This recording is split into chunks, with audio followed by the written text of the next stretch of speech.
Vicente tá aí onde Ação. Olá, que bom receber você aqui no Atitude Licei.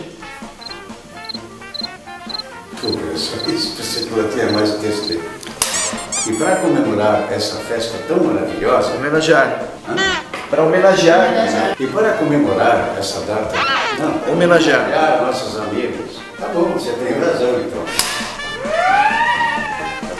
Eu esqueci. Porque esse tanto de demora, já desligaram a televisão. Parabéns! Não, de novo. Maria, não olha pra ele, olha pra câmera. Parabéns! Parabéns! Pesou, fiquei rouca. Vou pegar desse texto aí, tá, Mira? Bem? Vamos pegar desse texto aí, tá?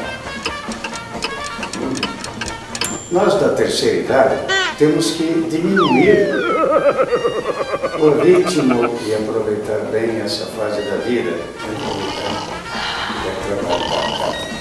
Mas não falo nem, eu não estou encasquetando esse texto aí. De novo.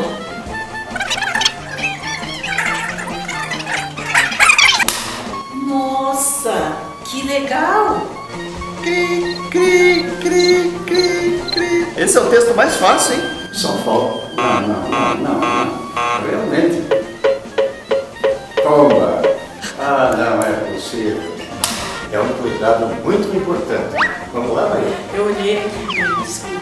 Que tal começarmos pelas recordações? Tem mais uma fala tua, Mira. Ah, é. Pascoalino. Corre pra cá, corre pra lá.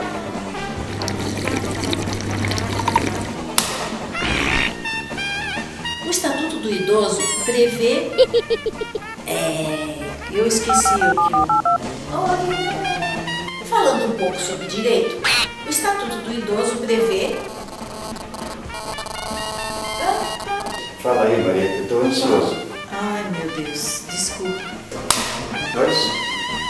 É, aqui na 2. Não aprendi ainda isso. Que ótimo! O Miller tinha uma cara de piazão. Oh yeah!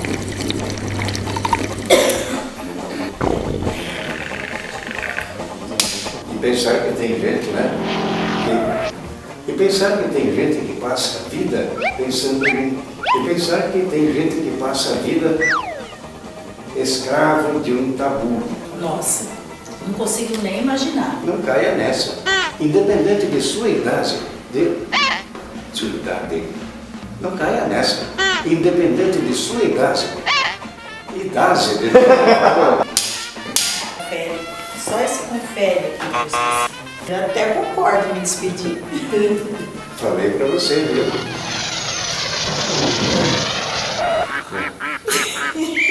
É assim, ó.